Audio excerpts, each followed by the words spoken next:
here. Welcome back to my channel. And today I figured, why don't we talk about my move across the country. So as some of you may or may not know, about 3 years ago I moved across the country and kind of started life over in Washington State.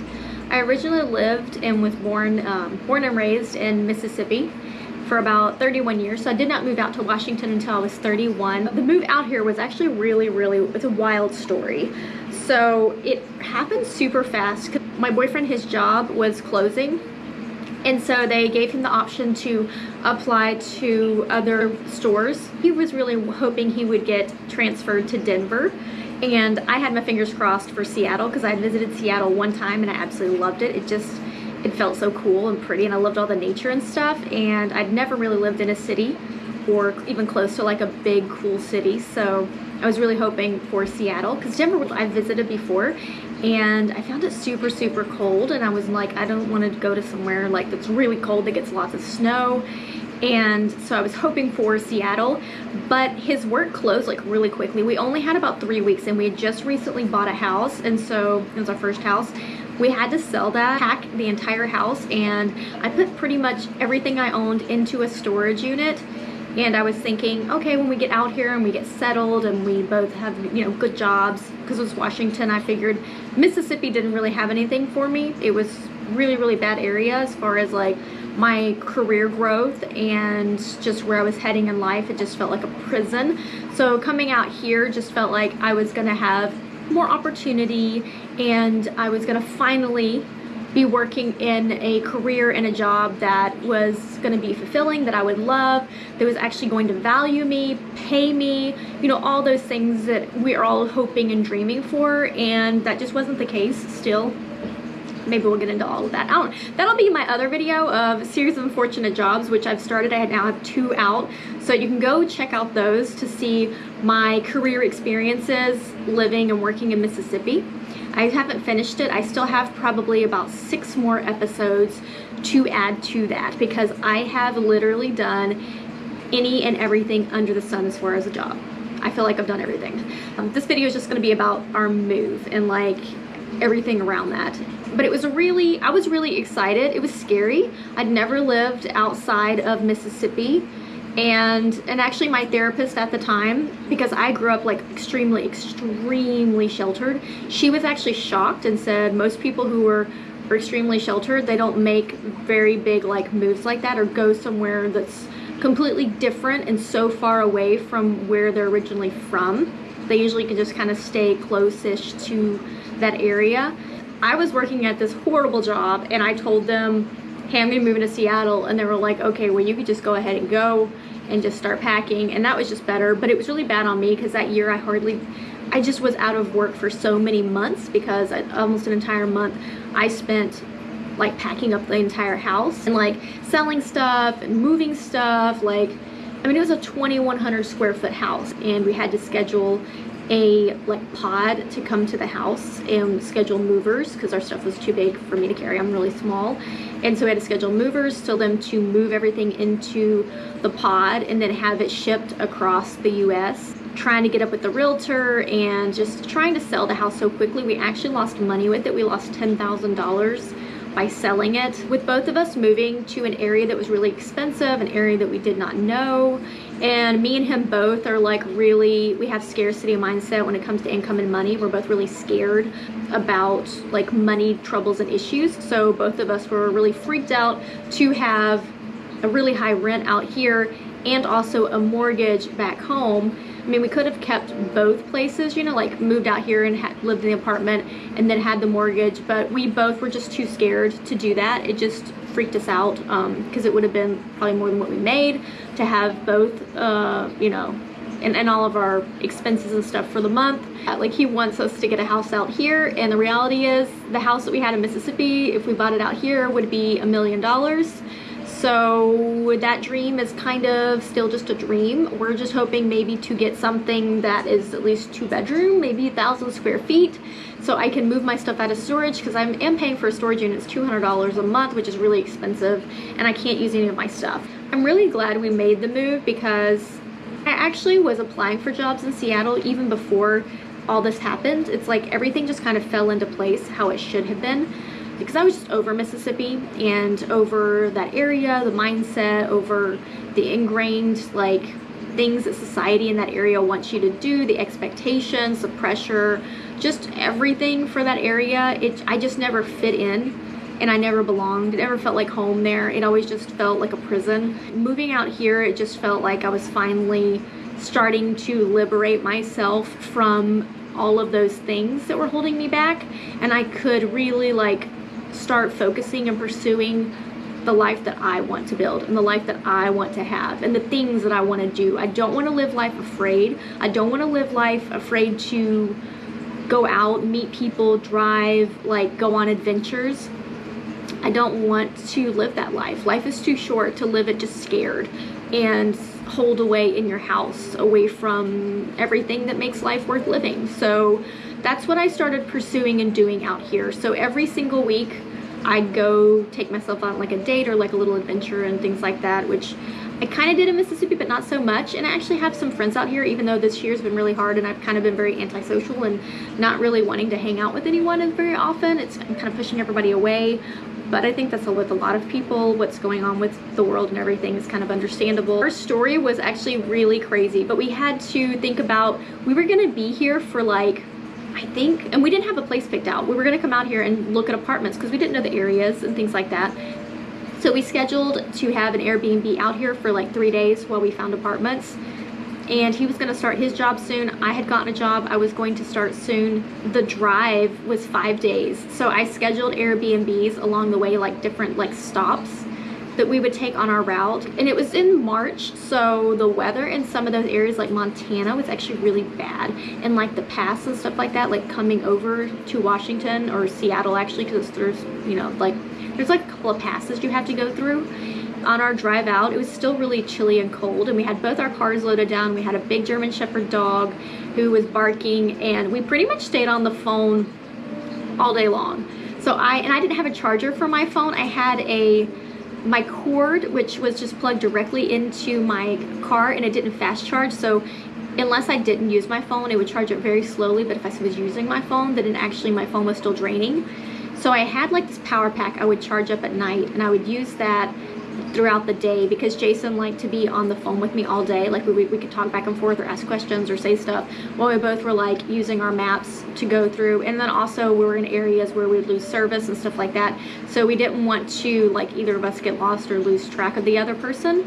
And sometimes we'd lose phone service as well.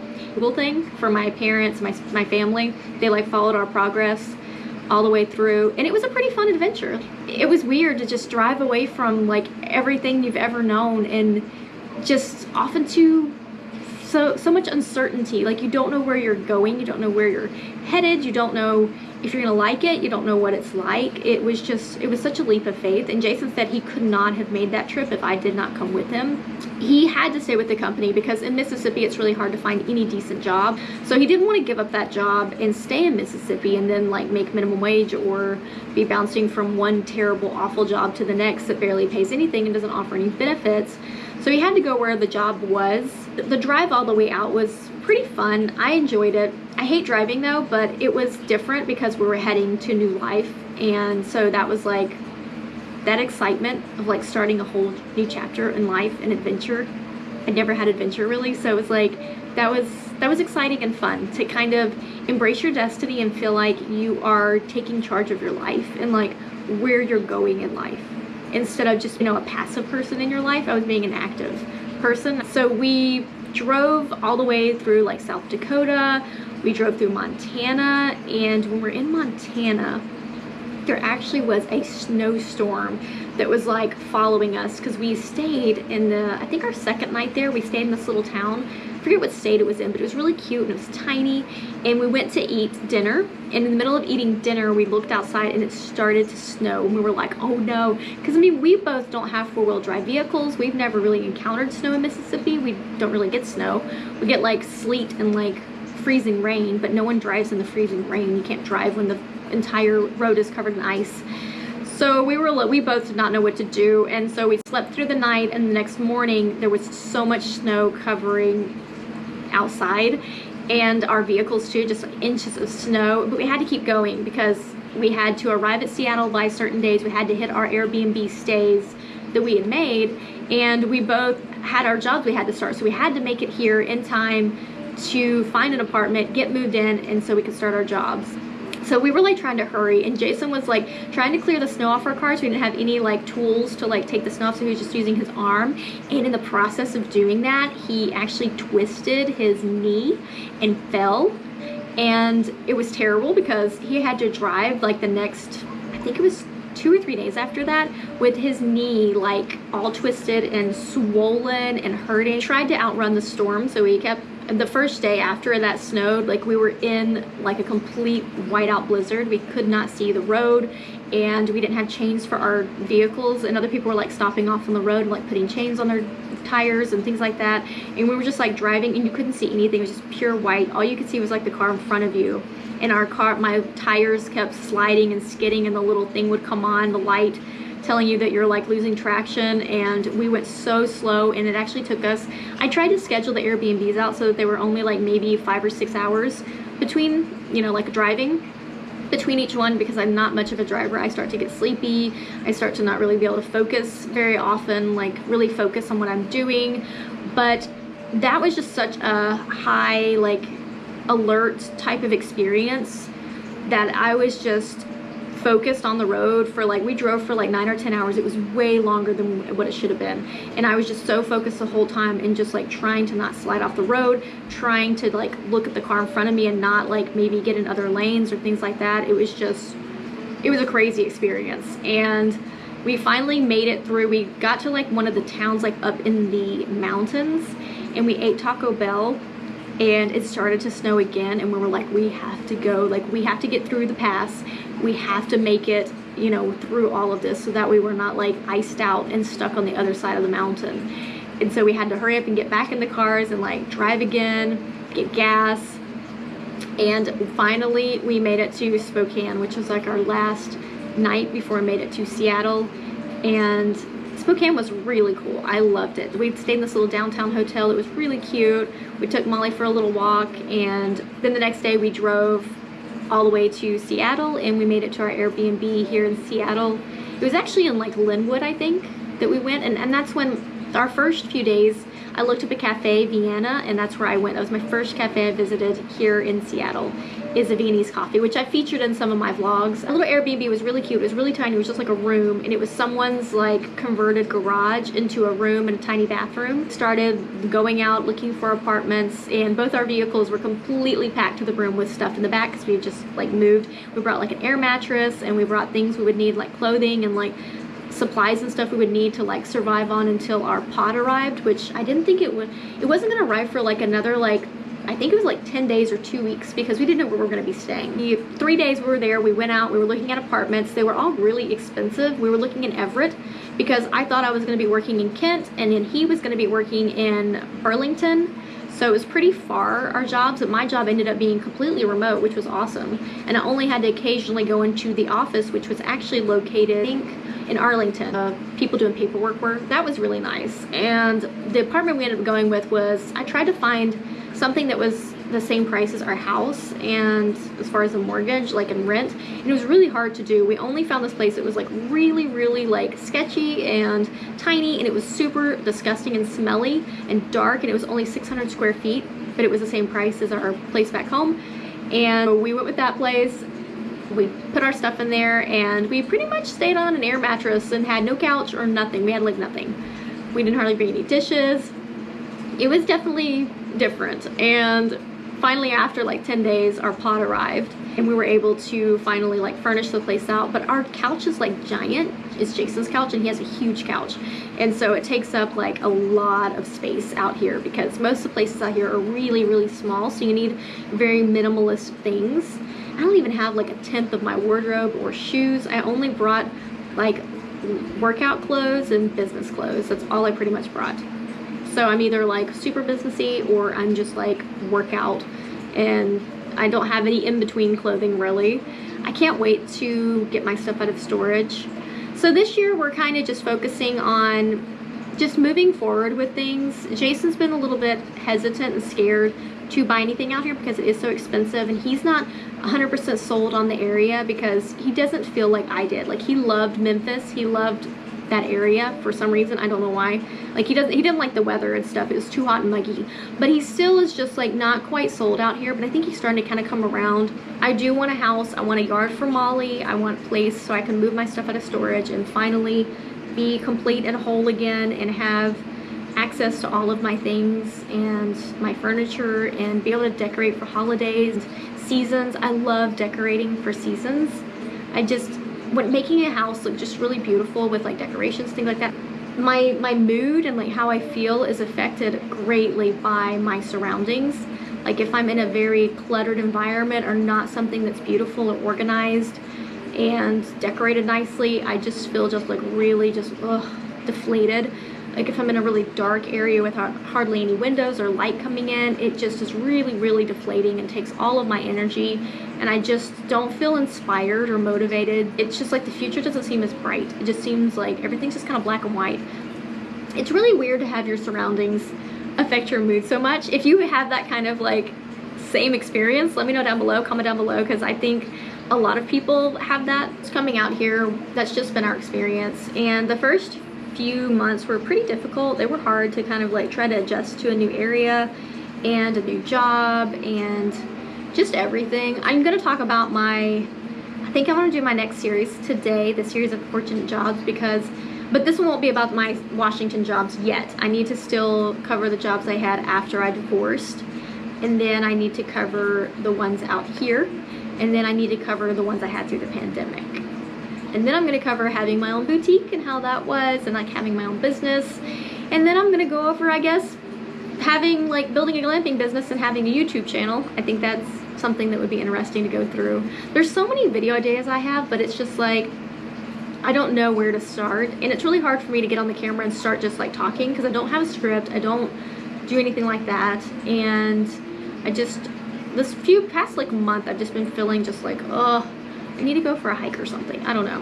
Even though things are moving great in the glamping world, I don't know. I don't know what it is, because I feel like I've been working super hard on a lot of things, and it's just I'm used to it being that way. Like, I moved across the country for better opportunities and just a better everything, a better life, and it really feels like that it didn't quite turn out the way I was envisioning or hoping for, because coming out here I still struggled and still faced a lot of terrible, horrible work conditions and environments. Oh, it's like, where is there a place where I fit? Like, where is there a place that wants me and values me and wants to pay me a living wage, where I don't have to go and put up with misogyny, I don't have to go and put up with, mistreatment or retaliation, or all of those things. I'm extremely smart, I'm extremely driven. Like, I don't need someone to hold my hand.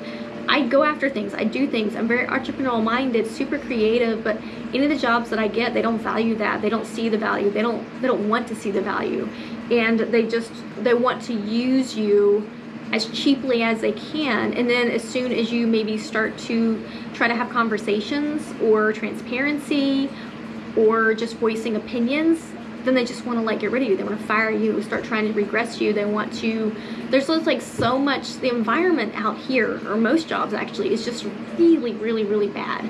And they don't even offer benefits. It's like so backwards. Like, the people make your company. That's why I love Dan Price, because he's out here. Of course, I've tried to apply to his company. I need a cover letter, and I never feel confident in my cover letters because I never know what to say in them. And so I haven't applied yet. But I would love to work with him, not even for his company, but just like partner with him on like the change he's trying to do or see. Like, I want to work with him on that, like, because I want to see those changes. We're both going after the same things. We both have the same vision and ideas, and I absolutely love it. But I can't, there's so many people reaching out to him. He's so popular. Like, there's no way for me to make myself be seen by him or like meet him in person. I think it'd be amazing if I could just meet him and talk to him. I would absolutely love that, because I do feel like that I could be helpful. And that's another thing. I'm always feeling like I need to be helpful in so many situations, like friendships. I feel like no one wants to be my friend unless I am helpful or I'm contributing something to the conversation, to their world. It's always seems like a transaction needs to happen around me, because I guess that's how I'm used to companies viewing me. I always felt like I was never doing enough, I was never good enough, I was never having enough progress, I was never like, it always felt like I was below or a subpar, no matter how hard I worked or tried. And that's just, I guess that's just been ingrained in me from like my entire life of having the workforce abuse you and treat you like you're just a piece of garbage. That just kind of starts to wear on your mental health and starts to make you feel like that unless you are constantly thinking and contributing, then it's like, what's the point? Like, no one wants to be your friend unless you are super wealthy or you are very helpful, you're doing something for them, you're always doing acts of service, or I don't know. It's really weird. I don't know if other people operate that way or other friendships or relationships, like it's a transaction type of thing, which I don't know, maybe someone can kind of clarify in the comments. Maybe that's something that everyone does. I also have another video I need to do because I did a poll. That's why I did this one, my experience moving across the country. And the other video was my experience loving someone who's suicidal. So I'm going to do a video on that probably the next couple of days, maybe even today if I can charge my GoPro up again, because my GoPro is like low on battery again, because I always talk so much. I talk for like 30 minutes or something, and you know, that one's probably gonna be really, really long, my video on that. That's gonna be an interesting topic. Okay, oh my gosh, so much drama happened last week, and I'm gonna make a video about it. Oh, there's so many video ideas I need to do. So last week I had a lot of drama going on, and someone actually commented on one of my videos. Is my glamping video, I think, or my hair's up in a ponytail. They commented on that and was like, did you forget to brush your hair? And I was like, are you for real? Okay, troll. Like, I'm sure they may have been a troll, I don't know. But I mean, I just approached them and was just like very rational with them, was just like, no, like my hair is like weird. My hair is like frizzy, it's wavy, it's curly, it has flat parts. Like, I can't brush my hair after it dries. And I mean, I let them, and they're like, oh, you should be ashamed to like show yourself in public like that. I'm like, I really don't care. Like, I've never catered, changed myself, dressed a certain way, looked a certain way so that society could be comfortable. Like, this is my outer shell. This is me. I get to approach the world and look however I want. That is my right. Shaming me, and I was just like, you know, saying like, oh, like you not caring, that's even worse, and you know, whatever. And I'm like, no, what's worse is someone judging somebody for the way that they dress, speak, look, act. To me, and that's why I did my post on, remember, you know, everyone, like, don't judge people based on these superficial things. Like, I think it's super superficial. I think I've never judged anyone for their background, where they're at in life, how they look, dress, speak, talk. Like, those things are pointless. Who are you as a person? How do you act? How do you treat others? How do you treat others?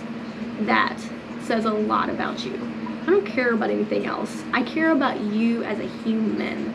I care about how you are approaching the world. And if you're sour, and if you're judging people for their hairstyle or their hair, that's just ludicrous. So yeah, that was just some drama that was going on. And I was trying to be like really nice, like approach them from a rational standpoint. But it still was like, I have such a very like sensitive flight or fight response. So that was like, I felt like that was being triggered because I was like trying to respond to them, but then it was like having to think of the words and do those types of things was like making me feel super anxious, you know? And, but I think it's really important to address those things. Just because if it's some child that's like trolling or something like that, or if it's someone who really does think that way, I just think it's better to just kind of rationally explain and approach it, and then just leave it. Like, if they were gonna keep being combative or responding to me in negative ways, I was just going to ignore them. But I wanted to at least get my point across that it is okay to dress or look however you want, and to not worry about who's going to be judging you, you know, if society's going to be judging you. We're not here to make other people feel comfortable in the way that we dress or look. I'm like, no, like the way that you come into the world and the way you want to present your shell, that's for you. I think maybe I do a whole another video on this. Like, I'm kind of going like way off into a tangent here, you know that's how it's gonna go. It's what happens when you have ADHD and you just turn a camera on and you just start talking. But yeah, so that was the drama for this week. Well, actually only half the drama. There was a ton more drama, but I'm gonna make videos, I think, on each one of them, so that way we can really dive in and discuss and dissect all of that. And one of them actually ties back to generational trauma, which I nearly need to finish that video. Like, that's gonna be such, I just feel like I'm not gonna do it justice. I wanna make sure that I have all the facts straight and I can speak on it, and I just don't feel confident in that, which I should, but I don't, you know, it's just, I need to get that confidence up. But yeah, thank you for watching this video, and make sure you like, subscribe, and comment down below so that way we can boost my channel more, because I do feel like that YouTube is really not showing my videos to most people. I will see y'all in the next video.